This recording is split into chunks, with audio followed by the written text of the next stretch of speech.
Hola, buenas tardes a todos y a todas. Gracias, Patricio, por la invitación a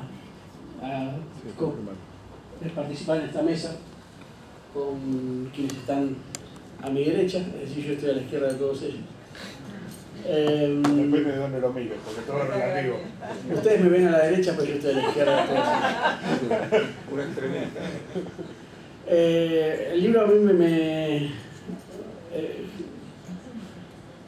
siempre me preocupó el tema del mal radical, que es el mal absoluto, el mal por el mal mismo, ¿no? Entonces el libro de genocidios viene a hablarnos de quizás uno de los males más absolutos que hay en la humanidad, que son los genocidios, que son los intentos de desaparición de los otros o del otro. Y este libro vino a decirme muchas cosas y también a hacerme reflexionar sobre muchas otras, así que desde ya es un libro que se agradece incluso desde la manualística, ¿no? Las 300 definiciones de genocidio que da en uno de los capítulos a uno lo ayuda a situarse y a pensar de qué hablamos cuando hablamos de genocidio, ¿no? Y además nos da un menú para elegir cuál es el concepto de genocidio que uno quiere tomar o que uno quiere reflexionar o puede describir eso que es no es un subgénero, sino que es pura herencia de una etapa de la humanidad. Un genocidio no es una brutalidad, un genocidio no es el salvajismo, es una determinada tipología de salvajismo, de brutalidad. Cuando las huestes romanas destruyeron Cartago, fueron brutales y quemaron hasta los cimientos. Sin embargo, no estamos muy seguros de que estamos hablando de genocidio allí, aun cuando haya sido así de brutal la desaparición de Cartago sobre la faz de la tierra. Estamos hablando de un tipo de brutalidad, y de un tipo de brutalidad que tiene que ver con la modernidad y que tiene que ver fundamentalmente con el sistema capitalista. No se puede entender genocidio, me parece que acá hay una idea, tracción de Patricio, que no se puede entender el genocidio si no se entiende el capitalismo, si no se entienden las relaciones de producción y si no se entiende el sometimiento que necesitan los sectores hegemónicos en el sistema capitalista para reproducirse a sí mismo. Quizás lo entendí mal, pero eso es lo que entendí en la lectura del libro. Y los ejemplos que da, hay un ejemplo que a mí me conmueve mucho, que es el de América Latina. Patricio dice que la colonización es quizás el inicio del primer genocidio moderno.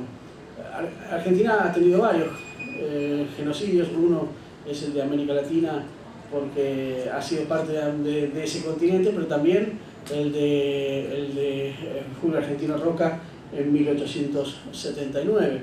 Y allí me llama la atención porque el genocidio de los pueblos originarios del sur es quizás la explicación perfecta de capitalismo y genocidio, porque lo que se necesita es hacer desaparecer aquel otro que no nos permite ingresar al sistema económico mundial como sociedad capitalista en el sistema capitalista internacional. Por lo tanto, lo que hay que hacer es borrar del mapa ese otro que está molestando, que son los pueblos originarios, que tienen otro tipo de sistema productivo y que no se puede engarzar en la lógica de la modernidad, que tiene otra racionalidad.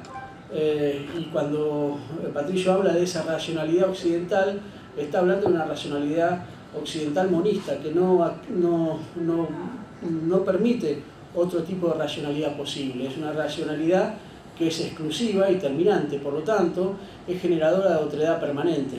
Esa racionalidad occidental no hace otra cosa que dar por sentado la posibilidad del genocidio. ¿Por qué? Porque da por sentado la otredad. Es decir, todo aquello que no es racionalidad occidental, que no es racionalidad capitalista, es asesinable. Que no es lo mismo asesinar que matar, como dice Patricio en algún momento en su libro, porque en la guerra uno se mata y hay dos voluntades matándose. En el asesinato hay solamente una voluntad, que es la voluntad de los dueños o de las, en mi época se decía, de la burguesía. La voluntad de la burguesía en someter a los sectores que no se dejan proletarizar, ¿no? Ahí hay una definición concreta que uno, en el caso de la dictadura del 76 y en el caso del genocidio de 1879, y llama la atención que las décadas del 70 en los siglos argentinos sean tan brutales. En los dos casos lo que está haciendo es una domesticación de los sectores subalternos que no pueden ingresar o no quieren ingresar al modo de producción capitalista. Es interesante porque se me ocurre pensar que la domesticación tiene que ver con las victorias y tiene que ver con el sometimiento de aquel que no quiera ingresar a las pautas de los vencedores. Y esto también va a decir mucho en los próximos años, también va a decir mucho, aun cuando no estemos presentes ante la posibilidad de un genocidio y estemos presentes ante algún tipo de violencia determinada. Quiero dejar sentado mi temor expreso a que se produzcan este tipo de violencias, de sometimientos y domesticaciones en los próximos años. A mí siempre me llama la atención en la cuestión nacional, es cómo la nación puede servir al mismo tiempo como sometimiento y liberación de un pueblo. La identidad nacional tiene justamente, y Patricio lo marca cuando habla de América Latina, cuando habla de colonialidad más que de colonización, cuando habla de las relaciones de la colonialidad en vez de la conquista, ahí hace una diferencia allí, a mí me parece acertada esa diferencia. En esas relaciones de colonialidad, la nación que impone sus pautas culturales, económicas, políticas, lo hace a una nación vencida. La identidad de esa nación vencida también sirve como motor de liberación de ese pueblo oprimido. Por lo tanto, allí hay una doble cara en el concepto de identidad nacional que puede servir, como dije antes, tanto de explotación como de liberación, según cual sea el lugar donde te toque crear esa identidad. Y quizás con esta conceptualización uno puede entender por qué los nacionalismos europeos terminan en el imperialismo y los nacionalismos latinoamericanos terminan en derrotas.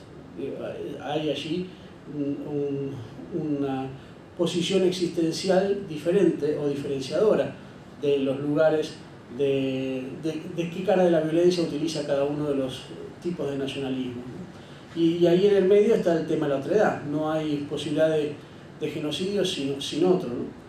La civilización o barbarie es un poco eso, ¿no? Es la tranquera donde el otro es asesinable, donde el otro no forma parte de esa civilización monista de la cual habla la racionalidad occidental. Por eso el inicio de Genocidio hacia Gaucho en los años 70, que culmina con la domesticación del gaucho, pero también con el sometimiento brutal a los pueblos originarios. Y ese modelo en algún punto se replica desde lo ideológico en la década del 70. Es la cosificación del otro, como dice, la cosificación del colonizado, como dice Frank Fanon en sus libros en aquellas décadas maravillosas que todos admiramos y que algunos que están acá tuvieron la suerte de vivir. Esa cosificación del otro es lo que permite que no tengan rostros, que no tengan entidad, que no sean seres humanos, que no sean personas, que por lo tanto sean asesinables y formen parte de cualquier tipo de genocidio perpetrado por la modernidad. Si uno mira el rostro de cualquier persona a ser asesinada, seguramente ante la responsabilidad de ese rostro, como diría Manuel Levina, uno no dispararía, pero es necesario cosificar ese rostro, es ocultar los ojos, ocultar la mirada, ocultar el rostro, cosificar a esa persona, quitarle la identidad de ser humano para poder asesinarlo y para poder cometer los genocidios que que uno ha sido testigo en el siglo XX, o al menos ha podido leerlos en los manuales y en los libros de historia. Tengo la esperanza, para mí, voy terminando, es que si un turco hubiera mirado a un armenio a los ojos y hubiera reconocido como par, no lo hubiera asesinado. Que lo mismo hubiera pasado con un alemán si hubiera podido mirar a los ojos y reconocer como ser humano al judío que iba en los trenes a Auschwitz. Y también tengo la sospecha de que si no hubiera sido cosificado aquellos compañeros que fueron asesinados y torturados en la ESMA, por ejemplo, hubiera habido un momento de detención de esa violencia genocida, que no significa que no se pueda generar violencia de a pares. Cuando alguien está peleando, siempre me llamó la atención el cuadro de Goya de los dos hombres moliéndose a palos, ¿no? Los dos están mirando, es decir, los dos tienen la masa en alto, los dos indefectiblemente van a morir, los dos se van a matar, pero los dos están mirando. ¿Se acuerdan el cuadro de Goya? No me acuerdo cómo se llama ahora. ¿Los duelistas es? No me acuerdo. Duelo a garrotazos. Sí. En ese cuadro los dos están presentes en la lucha. Y eso no es genocidio, eso es pelea, eso es batalla. El genocidio es otra cosa. Y fundamentalmente el genocidio es allí hay una víctima absoluta. Y esa víctima absoluta puede ser víctima absoluta en tanto sea cosificada, en tanto el victimario absoluto pueda banalizar su propio mal diciendo que eso que está ahí es una cosa y no es un ser humano. Este libro reflexiona sobre eso, aunque lo hace en términos teóricos y en términos jurídicos sobre todo, pero me parecía que estas cosas que el libro despertó en mí era bueno compartirlos, así que muchísimas gracias.